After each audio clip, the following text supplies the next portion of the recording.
Welcome to the Shit Shower and Self-Care Podcast, a place for men to talk about the stuff that matters. For now, grab yourself a drink and let's crack on.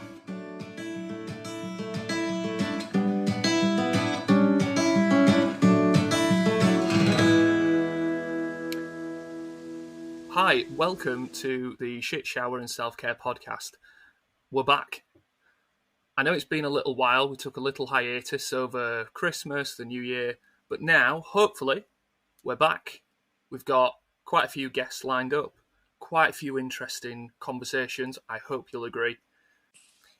First, I want to introduce today's guest because I'm kicking off this next little batch with someone who I'm absolutely delighted to talk to. So today, we have Chris Winston. Chris is a lecturer and academic at the University of Derby. However, where I came into contact with his work was as the caretaker, if that's the right word, I'm sure Chris, you'll correct me in a minute, of the hashtag 365 Days of Compassion. Now, that's across loads of social media, and I absolutely encourage you to take a look at it. However, I'm talking about that from the outside. I'm going to ask Chris now, just if you can introduce yourself, give us a bit of a flavour of who you are, a little bit of your work, and then we can take it from there, if that's okay. Fabulous, brilliant. Thanks, Steve. Thanks so much for the invite to be on the show. A fan of the show, so it's really nice to be on here, and of your work. Actually, I've really enjoyed your the Yorkshire take on ACT. Superb book.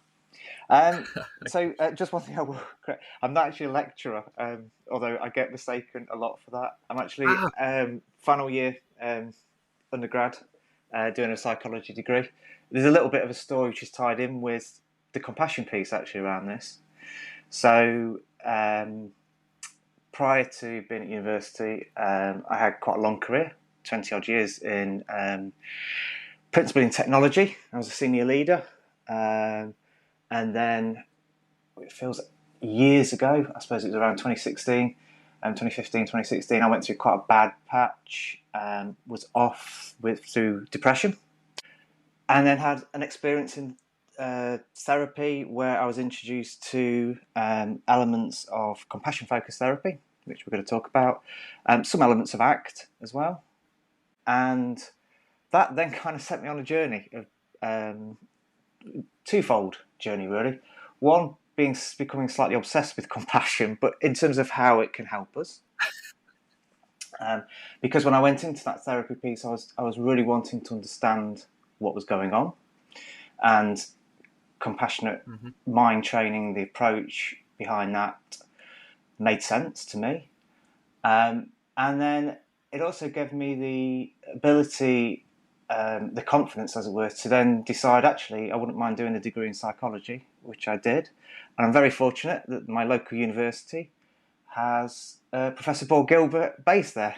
So the compassionate research is undertaken from there, from Derby, as is a lot of nature connectedness, which is kind of where my degree is also taken me towards. So that's kind of where I am with that. In terms of the hashtag, that came about because I got really immersed into compassion. You mentioned about social media. I was using Twitter at the time. I'd connected with a few people from within that area, including Dr. Mary Welford. And Mary decided to do an advent of compassion for Christmas. So she was going to post something each day, compassion related, as a kind of online advent calendar. And I loved this idea. And in one of those, I don't know, pre-Christmas mince pie and sherry soaked moments, I said, why don't we do this every day, 365 days? And that I started off on that. I've talked in a bit perhaps about all the structure around that. But that's been going now, it's into its 5th year, and we've been posting stuff each day, and there's a really nice community that's kind of built up around that. So that's kind of where we are up to today. Brilliant. I love that a slightly sherry-fueled chat and conversation 5 years ago. I can't think of many of those of mine that have lasted 5 years. Most of those ideas fizzle out after weeks. So the commitment to keep that going is brilliant. And there was never. It's really strange. There was no kind of. It just started, and one day it will end. And there are some days when I think, oh, you know, and actually, again, I take a very compassionate approach to it. If I don't want to post, or you know, it's not a great time, I won't post. And I used to beat myself up about that, but now it's okay. You just take, you know, it's no one's kind of judging it. It's there. So, but yeah, I didn't expect it to be 5 years on. Well, I'm also hopeful that you accept the fact that I've given you a promotion, it seems, by quite a way as a lecturer at University of Derby. So I'm sure that your peers will accept you. It happens quite a lot actually. When I go into a lecture hall sometimes and people don't know me, then they'll think, "Oh, the lecturer." I hope you take that as a compliment. Yeah. It's obviously the aura that you exude. Indeed, yeah. We'll go with that. But we've just to ask, we've used the word compassion quite a lot already. Yes. You know, I've used it a couple of times. I know you've used it a few times. Would it be possible just to get your experience of what exactly do we mean by that? What does that word mean? Yeah, that's a great question, and I think because it can mean many things to different people, and one thing that I really like is something that Paul Gilbert's definition around this, because it pulls out two elements. It's about noticing or being aware of a distress, but then it's a motivation to actually address that, if you can, as well. And I like that. I like it as a kind of motivation. Some people mix it up with things like, you know, you'll hear things like, particularly when people talk about self-compassion, they'll talk about self-love or self-care. What compassion for me also does is which is different to those kind of words, is it gives you the motivation to focus on things that you may not want to focus on as well. And I think this that's quite an important piece. It doesn't shy away, you know, it doesn't say, you know, if you've made a mistake, it's not like going, oh, well, it doesn't really matter. Because I think that's another thing that people sometimes think with compassion, it's letting yourself off. And it's not. It's just having a slightly, it's looking at it through a different lens. And I think for me, and this is where it probably plays the most for me, is the role around that kind of inner critical voice that we all have. But I think people have it to different degrees. And in different situations it can come more to the fore, and certainly within something like depression it can be very vocal and very harsh voice. And I think that's one of the key things that compassion brings, is to soften that critic. Doesn't necessarily take it away, but it can soften it, but it can also alter the relationship with that critic. That sounds really powerful. It's something that I talk about a lot, in that you mentioned there that compassion is not saying, oh, well, it doesn't matter. Yeah. It's okay, and sort of holding your hands up. So a lot of the stuff that I do, well, if you're moving towards something that is truly important to you, and you using the word that you've used, motivation to do it, you might experience something that's uncomfortable. Now, it's not to say turn away from that. It's to say, yes, there can be discomfort, and okay, do you still want to do this? And knowing that you've got a choice. Because just hearing that definition that you've given there of the one that comes from Paul Gilbert, or the one that he champions around the noticing and the motivation to do something, I often talk about the difference between sort of empathy or sympathy and compassion. It's that extra element of, okay, I want to do something about it if I can. I want to help alleviate it if I can. And that comes across in a lot of healthcare workers, where they're making the connection, and I know what this is, but you're actually, well, what about that desire to do something about it? Because that's there, and it's worth recognising. It is, and I think there's various elements to that motivation, but I think two that stand out for me and are kind of around, it can be courageous. So you can be facing up to things that you don't particularly want to. So it's not easy, it's not fluffy. And then the other piece is the wisdom, though, that sometimes comes with that. So actually, what is the thing that I need to be doing that would be helpful now? And that, that could be actually saying, well, actually, I am going to sit and watch the whole of the Star Wars trilogy because that's what I need to do right now. But it's actually choosing it as a proper option, as opposed to just a default thing that you're going to do because you want to avoid something. And I think those two the elements of it, the courage and the wisdom, are two aspects that I don't think necessarily people think about when they hear the word compassion. Because just to ask, one of the things I wanted to ask you about how compassion changes over time, in terms of a person's development. It's interesting to hear you use the word wisdom, which is, wisdom has a flavour to it that you almost have to have experienced it to gain it. Or does it? I'm curious about that. Is that something that you can have when you're younger, or is it something that develops more, would you say? Oh, there's a question. For me, from a personal perspective, I would say that you have to experience it. I'm not saying that some of the things I went through with some of the darker periods, as it were, that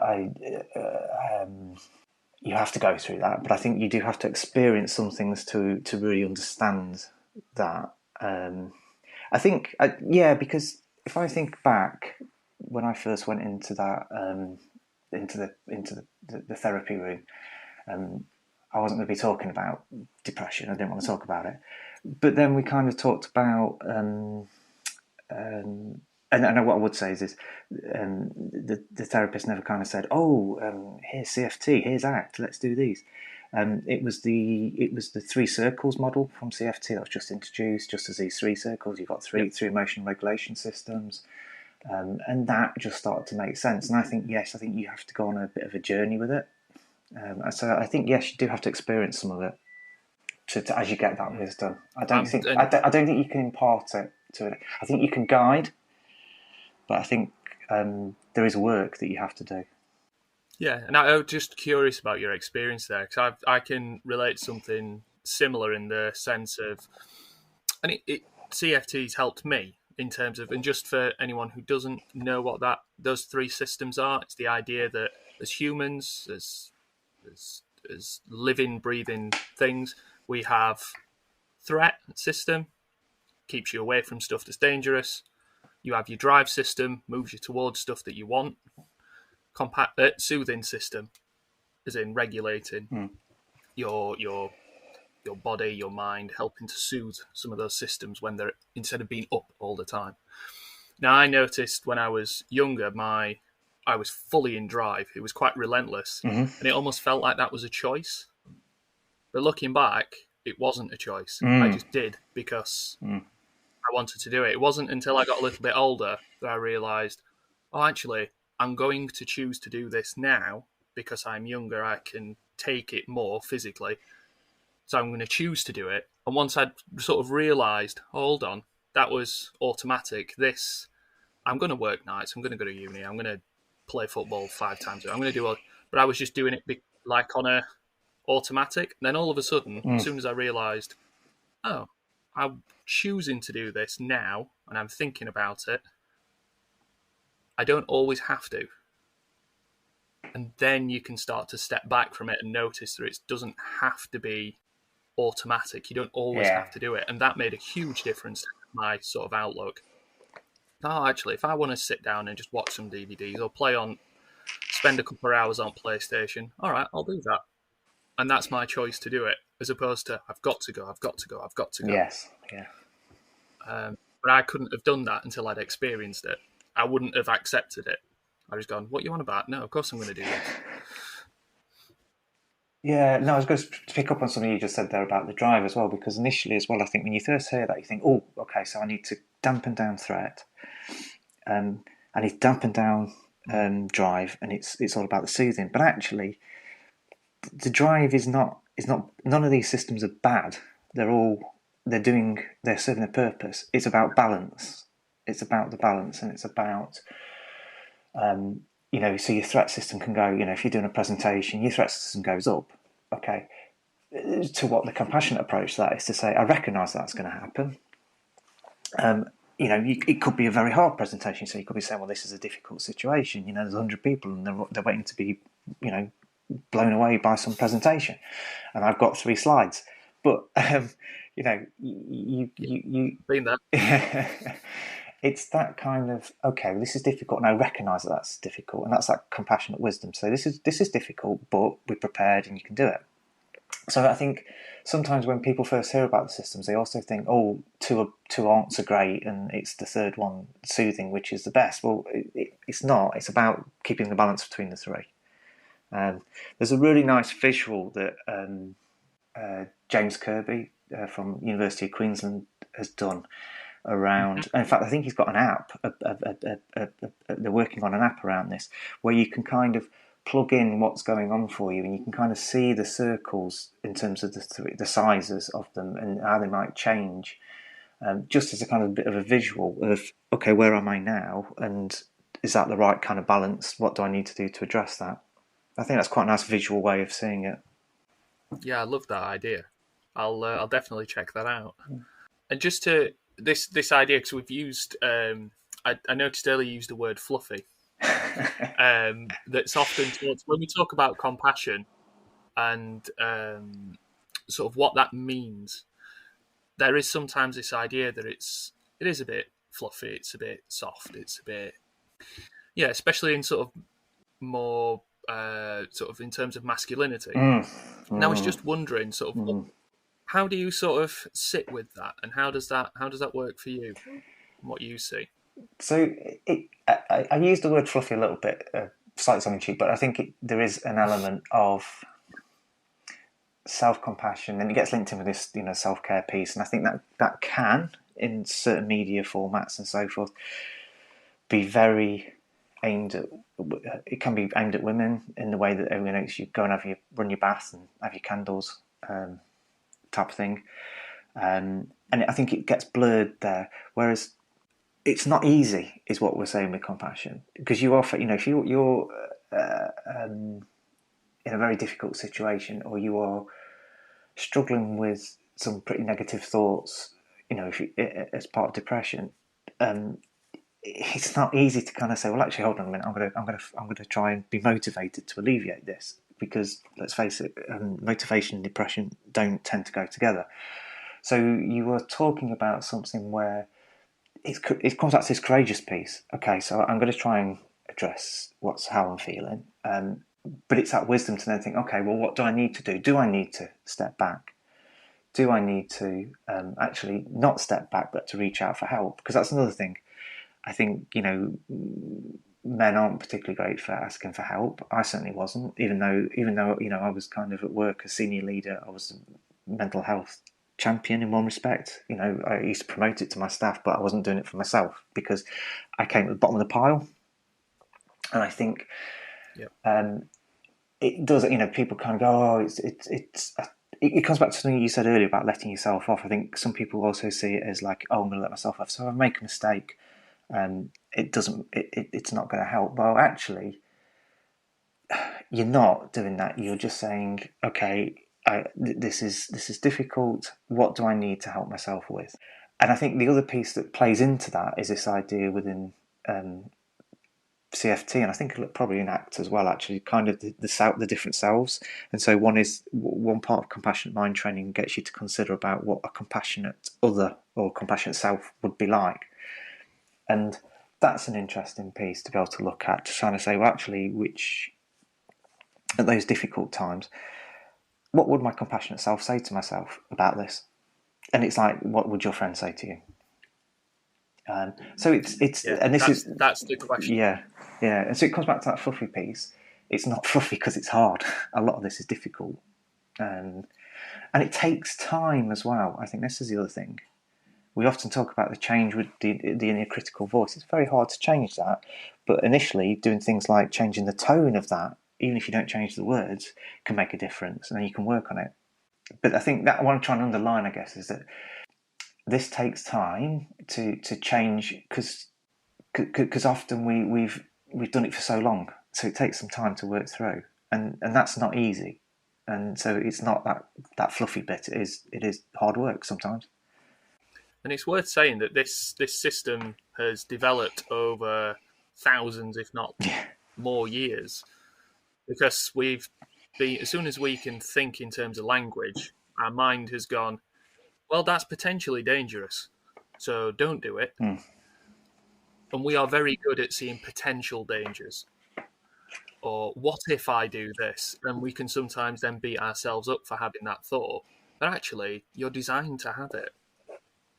Yes. How many of us have been driving on a bridge or stood at the top of the stairs, and for some reason our mind's given us the thought, well, I wonder what happens if I just turned the wheel now, or I wonder what would happen if I jumped off here. And there's never any intention of doing it, none at all, but your mind can sometimes just randomly give it you something that's threatening because it's its way of flagging, don't do that. Yeah. Please don't do that. That would be bad. That may end badly. Don't do it. We can have a critical nature to that and go, I shouldn't have. Why am I thinking this? This is awful. It's not the original thought that's really upsetting you. It's the continuation of those thoughts afterwards. I don't know if, because I always think when I'm thinking about compassion and just self-compassion especially, I always think of the film Inside Out, if you've ever seen that. It's a Pixar film where it's inside a little girl's head with the 5 emotions. I sometimes think of that. What happens if anger or shame get hold of the wheel and push joy to the back? Well, actually, they could all be saying the same things, but they'd say it in very different ways. Yeah. I suppose coming to the idea of sort of compassion in masculine culture, because I'm thinking whether we're talking about something I've noticed when I'm thinking about football, when I'm thinking about other elements of male culture, not all obviously, but I'm thinking of some mainstream ones, where actually the focus is on a sort of tribalism and on a partisan, you are this or you are this. And it's almost an attack against each other in some way. And how we filter compassion into that, because it seems like an antithesis sometimes, an opposite. And it's just something I've noticed of how do these two things, can they fit together at the same time or in the same person? I know I have my opinions on that, but I'd be interested in sort of hearing your thoughts on that. That's an interesting one, because there is a lot of work by the likes of Paul and so on around kind of tribalism and groups and how this plays out. I think it's interesting, really, because one of the things that it kind of promotes is to see somebody else's point of view, perhaps, without, to try to take some of the emotion out of that as well. So, we all recognise, I mean, I'm not on Twitter anymore. I came off Twitter last year, but one thing you really start to realise on Twitter is you end up following people either because they have a similar view to yourself, or you have followers who have a similar view to yourself. And I certainly noticed, particularly around something like climate change or whatever, that those who've got slightly different views, I probably wouldn't follow, or I'm not interested in that. I'd immediately have an emotional reaction to what they were saying. And you realise, for me, the bit that compassion brings in is that when you're talking about things like that, perhaps slightly differently in football, or a sporting scenario, but when you talk about something like that, everything's not black and white. And I think we've become quite polarised around this, not in terms of climate change, but around various arguments. You're either this or that, and you're either pro something or anti something. And I think that's probably got stronger and stronger in the last few years. It feels like it has. You're either concerned about the environment or you're not concerned about the environment. You're either concerned about immigration or you're not concerned about that. You're either concerned, and I think we've lost an ability to see some of the greyness that can appear amongst all those discussions. And I think what compassion helps with that is to try and get into that. And you can come across somebody who might have a different view to you, and they might have a different opinion, but actually there may be some element of what they're saying has something in it. So it's kind of being able to, you realise you're getting angry with what they're saying, or you might be getting annoyed with what they're saying, or you don't agree. So your brain is starting to go, I just don't want to listen to this. I think it allows you to perhaps just take a little bit of a step back and say, well, actually, hold on, is there something in here? And you might just pick up something that helps or aligns with what you were thinking. Because again, I'm very much around with Pokemon in terms of nature connection, and people are talking a lot about should we be rewilding everything or should we be doing this? Again, it's not a straightforward, you do this or you do that.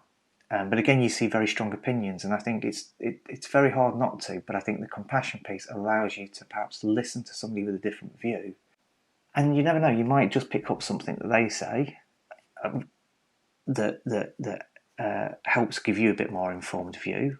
But also, without getting angry, without getting that kind of negative emotion brought into it, it may actually allow more informed discussion, and actually something that actually leads to something rather than a simple blocking, if that makes sense. I feel like I've just rambled to that, but I hope that's helped.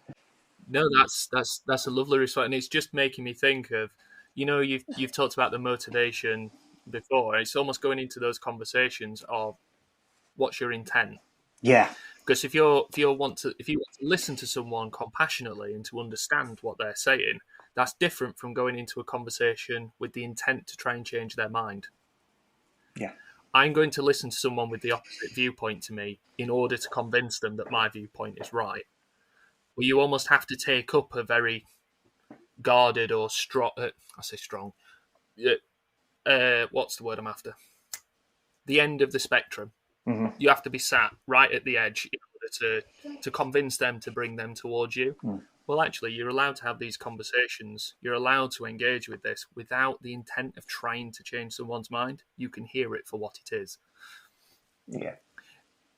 I think in a similar way, intention's a really good word, actually, Steve. I think because I think if you go into it with intention, you also know when it is time to withdraw as well. If it was a discussion that was causing you, at which point you kind of think, okay, well, this is not, So I think it comes back to that informed wisdom or intention that you it just allows you to take that step back from the emotional part of it. And it's making me think. So the reason I wanted to bring sort of that type of question to you is that idea of sort of compassion within masculinity, and it doesn't have to be adversarial all the time in terms of whether it's you against something, you against another team, you against work, you against government, whatever that may be. Because one thing that I remember is one of my clinical placements was working in an adult pain clinic, and remember working with a few guys who were in their, let's say, 40s or so, maybe around that age. And when we started to talk about things like mindfulness, just allowing something to be, when we're talking about things like compassion, you could see the hairs almost on the back of someone's neck going, what? I'm not allowed to do that. What are you on about? Because of the role that's baked in of for a lot of people, especially people who are a bit older than me, slightly different generation, and from around the area that I live. For everyone who doesn't know, it's Sheffield, just in case you can't tell. There's a thing that I'm the breadwinner. I have to do this. I have to go to work. I have to, and that becomes ingrained in your role and identity. How am I supposed to be kind to myself? How am I supposed to experience self-compassion in that environment and that context? I'm just wondering if that's something that you've sort of 100%. come across or has ever been part of experience. Yeah, no, 100%. So two examples. We've had a lot of chronic illness within the family. With my wife's got a long-term health condition, which has resulted in various challenges throughout the years, including quite a traumatic birth of our daughter, and I felt like I had to be the strong one of, because I was the one that's carrying on, and I think that you don't take, or I certainly didn't take the time to think about what that was, the effect, if you like, it was going to be having on me, and which even now feels quite uncomfortable to say. It sounds like it's quite a selfish thing to say, but you know, it isn't. It's only in retrospect that I realised that a lot of that was you know, when it wasn't that we didn't have support, but I think you want to try and continue on. And then in terms of work, yeah, I mean, I was the leader of a you know, I had global teams in various countries in the UK, actually up in Sheffield, in India, Hong Kong, and we were going through various programs of reorganisations, redundancies, etc., like that. And so there were some hard messages I was delivering, and I never thought about how hard that was. I was always more concerned about how the impact it was having on the teams. And it was only in retrospect did I have a conversation with somebody who kind of said, "Well, that was, you know, the first time I had to do that. You know, it was awful." And you don't tend to, I think, when you're in a particular role or when you're fulfilling a role, something like a leadership role, don't. I think you tend to put your people first, or I think good leaders do anyway. But you end up then not thinking about what effect it's having on you, and not that you're not aware. I think you're aware of it subconsciously, but you think, well, no, I still need to carry on. I need to do this because these people need this, or this person needs this, or you know, they want help with their CV, or whatever. So yeah, I think you're absolutely right. I think there are certain roles that instill a certain behaviour. Just to hear you saying, just noticing the rules that are in that in terms of the identity. So I need to keep going. I need to be the one who's doing this. I should, I must, I ought to be doing this. And there's that idea of should you, must you? Yeah. What happens if you were to hold the mirror up in front of yourself and had that conversation as if it's with someone else? What would you say? How would that happen? But it's I recognise that quite a bit in myself, and this idea that self-compassion has to be all or nothing. You either are completely 100% self-compassionate or you aren't. Yeah. When actually there's a vast and range on there. I remember Yes. so an experience which I can share in reference to the ones that you have. I remember when my little boy was my wife was 26 weeks pregnant. He tried to come early. Yeah. He's an impatient little so-and-so, just like his dad. He tried to come out early, and you know all the risks that entails, everything that comes with that. And we were told this is happening. You know, he is coming early, and it was terrifying. Yeah. And at one point, my wife got out of bed. She managed to get herself. She went to the loo, and I just remembered at that point, it's like I need this, and I just absolutely broke down crying. As quiet as I could, so she couldn't hear me, let everything out. And as soon as I heard the hand dryer going, like, right, okay, I've had this. I needed that. That was my time to get this out. I want to be there for her. Turned it off and then went back to do that. But there's this idea that, well, if you're being compassionate, surely you'd have kept that going. So, well, I made a choice at that point that wasn't where I wanted to be. Yeah. I wanted to do something different.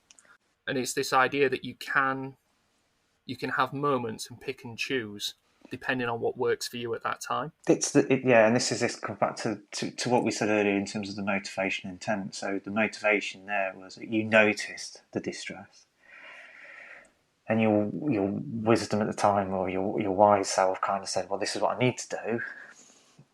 Because if you hadn't have done that and you carried on, it would have come out at some point, and probably not in the way that you wanted to do. So you actually had the intent, courage to actually do that at that point.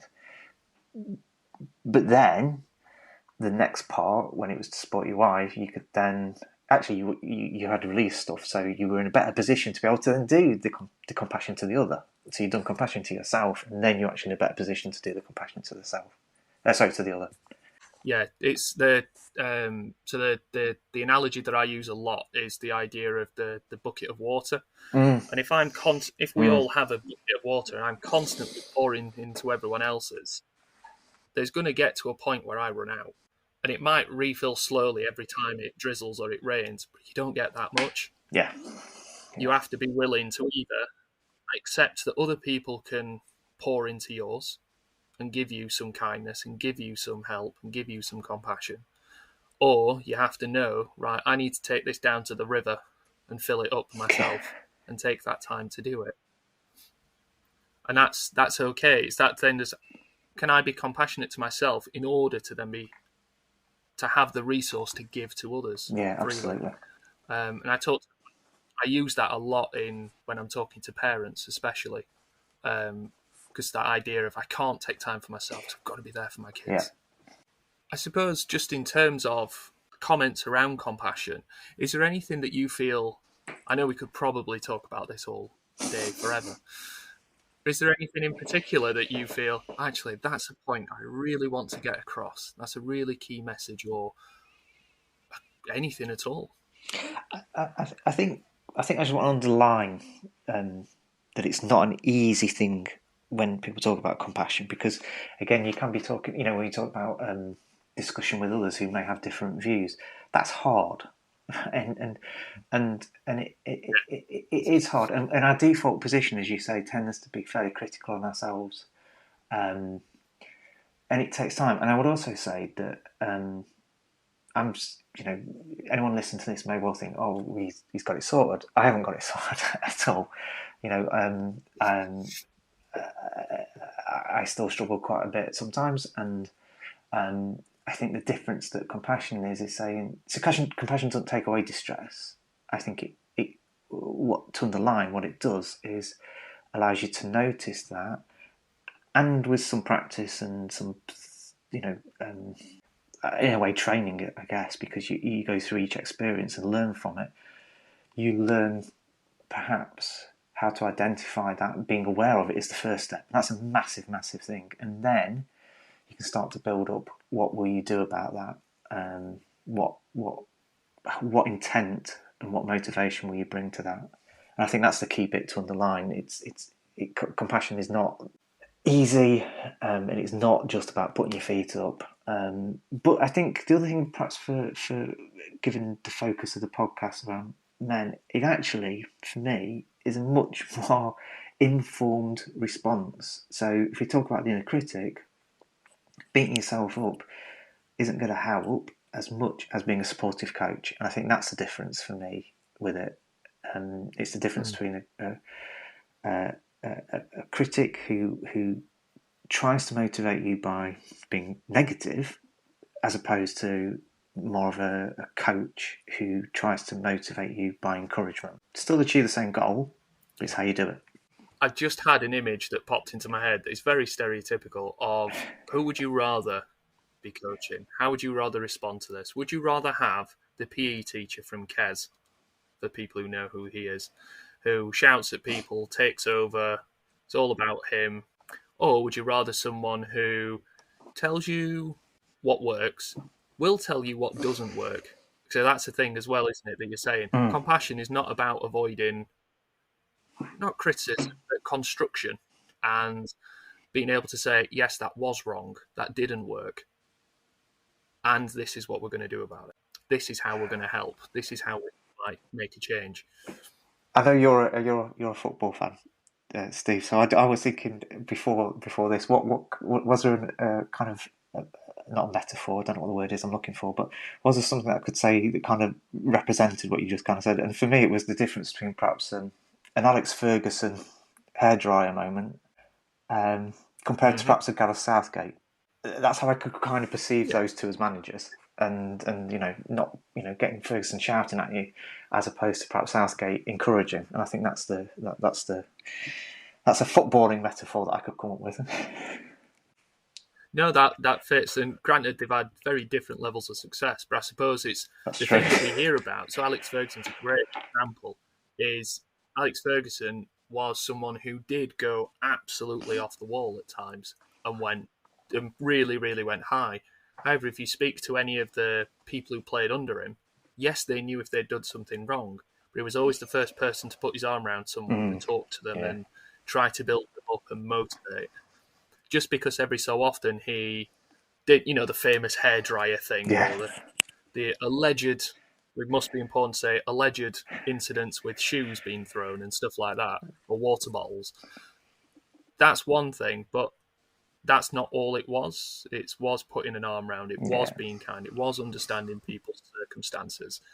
And that's kind of what your mind does. You know, if you're able to say, well, sometimes it does try to help, it is trying to be kind. Yes, sometimes it goes too far and it says things and we hear things in our head that we go, oh God, why did that just happen?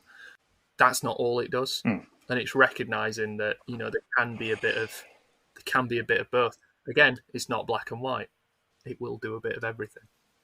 I've got to say the time has absolutely flown on that conversation for me, which is a brilliant sign. I want to say a huge thank you, Chris, for being here so far. I suppose we're okay to sort of wrap on this little part. Now, in theory, a little bit of music will play on the final edit, and we can transition into the next part of the pod.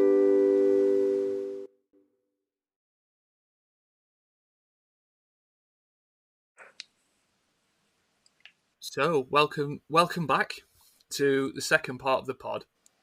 What we've got coming up now is the little semi-regular feature where I want to find out about, you know, what's motivated someone's ideas of what it is to be a man or masculinity or anything like that. And the way that we do that is to ask about a character or characters from fiction, books, films, TV, anything like that that's inspired them.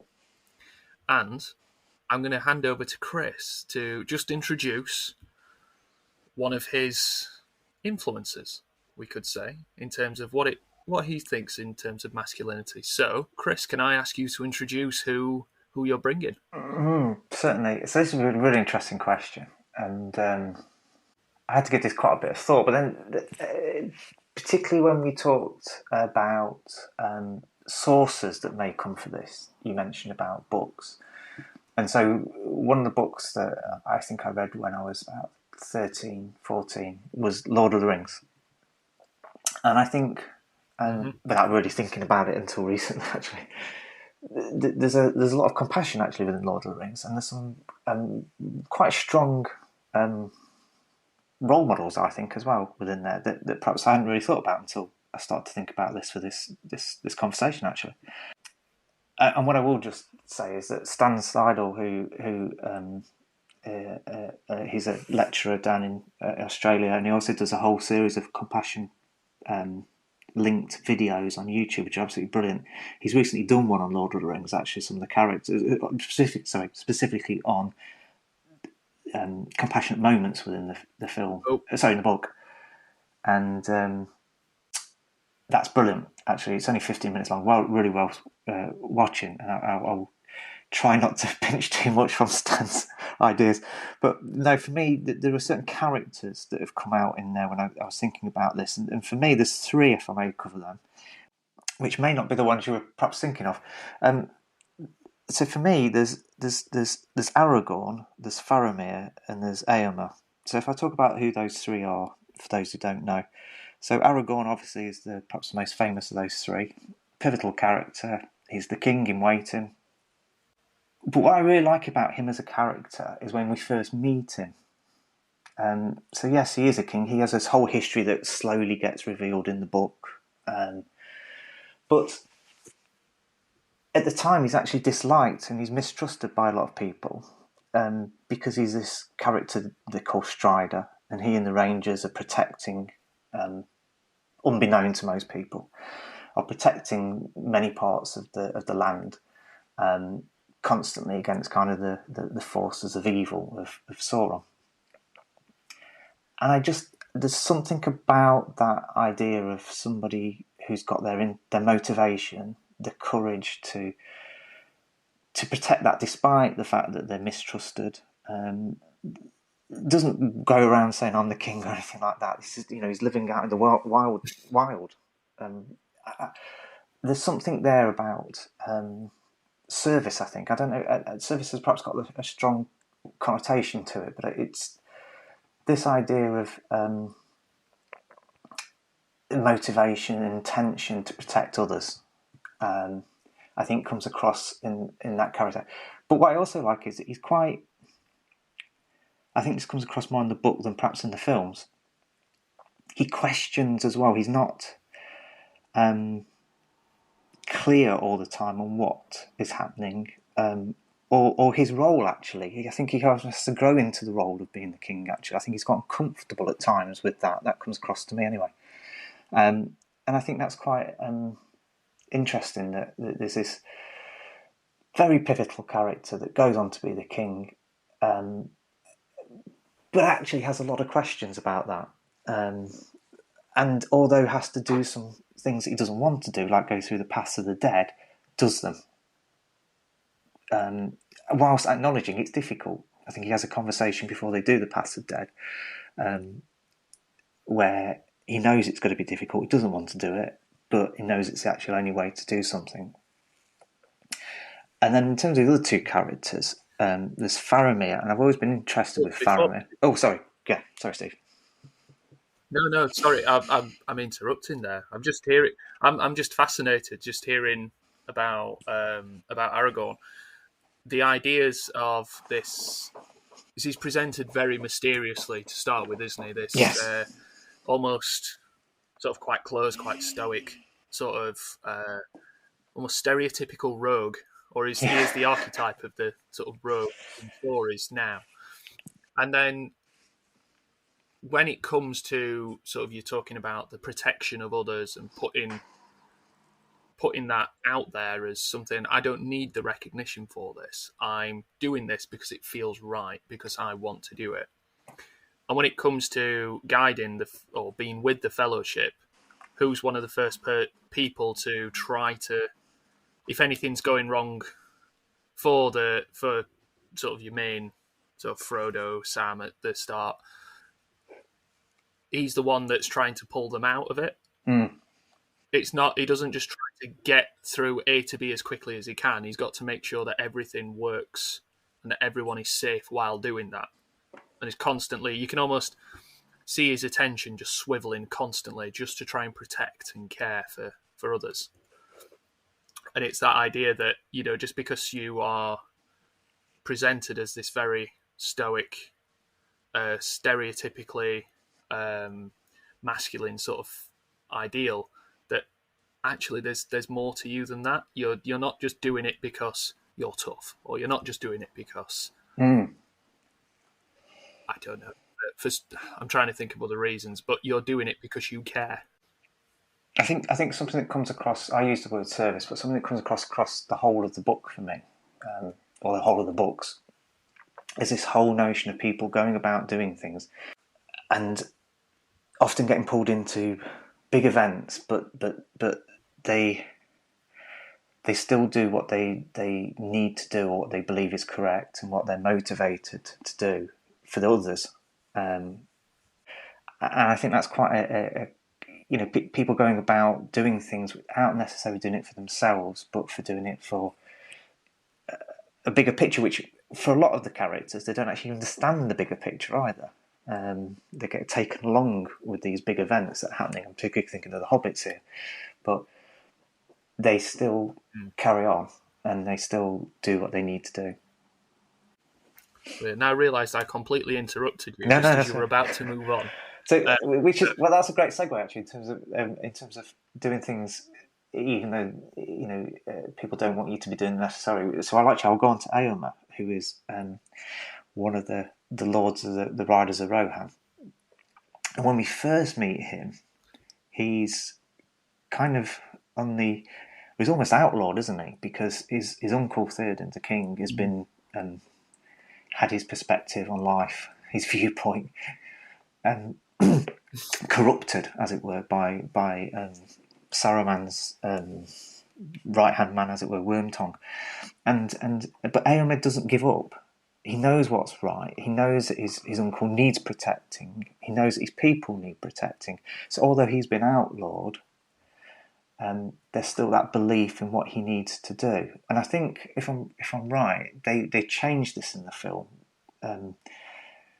because I think in the film they have him charging in at the end, but I don't think of Helm's Deep. But I don't think in the book that's quite how it plays out. I think that's another character, one of the other leaders. And I think there is a scene with Éomer where he gets reconciled with Theoden before that. But I think, again, it's that piece where Eomer knows he doesn't walk away from his uncle, even though his uncle's outlawed him.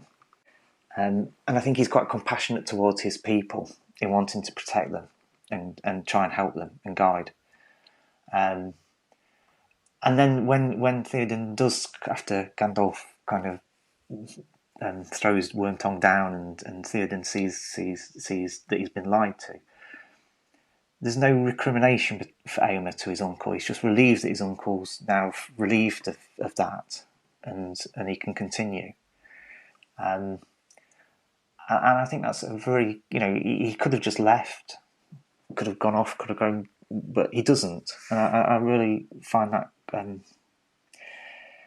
we were talking earlier about different viewpoints and people disagreeing. There, Eomer could have just left his uncle, but he doesn't. He comes back and and there's no recrimination. They become a family again, and I think that's quite powerful. And then the third one I'll mention is Faramir, because I'm actually really interested in the character of Faramir in certain respects, because for those who don't know the story, he's the younger brother of Boromir and the son of the Denethor, who's the leader of Minas Tirith of Gondor. Well, I always felt in the book that Faramir is obviously always the second. He lives for a long time, I think, in Boromir's shadow, and there are some brilliant moments though with Faramir in the story. So again, he's another one like Eomer, where he continues to support and defend his people, even though this kind of secondary feel almost to him from his father at times. He's very different to Boromir. He's more thoughtful, and there's a great moment. There were two moments. There's a piece where he doesn't attack Gollum. He asks Frodo about that, and even though he feels that Gollum has entered Gondor, he should be killed, because of Frodo's words, he doesn't. And then I think the defining moment for me for Faramir is that he realises that Frodo has the ring. And unlike his brother Boromir, who has the moment where he tries to take it from Frodo in a moment of kind of madness, he doesn't. And I can't remember the exact words that he says, but it's something along the lines of that he passes a test. It's a little bit like Galadriel as well, I think, the elven queen, actually, who doesn't. And I think Faramir is just this really interesting character who, again, goes about his service, but he has a moment where he could see something and take power, and he realises that that's not the thing to do. And in fact, what he then does is to actually help Frodo and Sam in a compassionate way. And again, he releases them, which is not what he's supposed to do either, and sends them on their way. And I just find that a really interesting character, and some real interesting qualities that he has as a character. It's really interesting to hear you talk about three characters who do have very different roles roles in the story, and yet something that seems to connect the three that you've chosen is that there's a very willful and deliberate side to the decisions that they make. They're thinking about what is the best outcome here. It's not done passively or thoughtlessly. They have choices and they make them. Yes, sometimes they work, sometimes they don't, but it is quite, I'm going to use that word that we've used in the earlier part of the pod, there's that intent to what they're doing. They're considering their actions and wanting to put that forward. Yes. Yeah. Thank you. That's really, really interesting, especially to talk about characters who aren't the ones who are always at the forefront in Lord of the Rings discussions. They aren't the ones that we'll talk about the most, which I'm actually really happy to hear about those. Yeah, I mean, I could spend a long time talking about Sam, because I think Sam's a fantastic character as well, and he's the kind of you can see the effect that the First World War had upon Tolkien, upon the way he writes certain of those stories. But for me, yeah, when I sat down earlier to kind of think about the characters, it's And actually, although I led with Aragorn, it's actually Faramir and Eomer that I've always found perhaps the two really fascinating as male characters and their actions and their decisions. So, yeah, so thank you. My absolute pleasure. You've mentioned the person who I'd have immediately assumed, and this is an assumption, so it's good to have this dispelled. I'd have assumed that you would have gone with Sam, talking about compassion, talking about sort of a Lord of the Rings character that might shape you. My head always goes to Sam just because of his actions and the fact that his representation in the story is really overlooked by a lot of people, in terms of how selfless he is, but also how he doesn't just do it again because he's just going along with something. He chooses deliberately based on this is hard and I want to do it. Yes. But for today, I just want to say a huge thank you, Chris. I will obviously link you into any posts that we make about this. Please, people, as much as you can, check out the hashtag 365 Days of Compassion. It's a brilliant community that's been built up. Lots of really interesting material that's presented daily and then in weekly roundups, but also it's just something to enrich, and just a different perspective that, there is some goodness on social media, I promise, and this is one such fountain of that goodness. So again, a huge thank you, Chris, and it's been an absolute pleasure for today. Thank you very much, Steve. It's been very enjoyable. Thank you. Wonderful. And we'll be back soon with another episode. So, in the meantime, please take care, and I'll see you soon. Bye.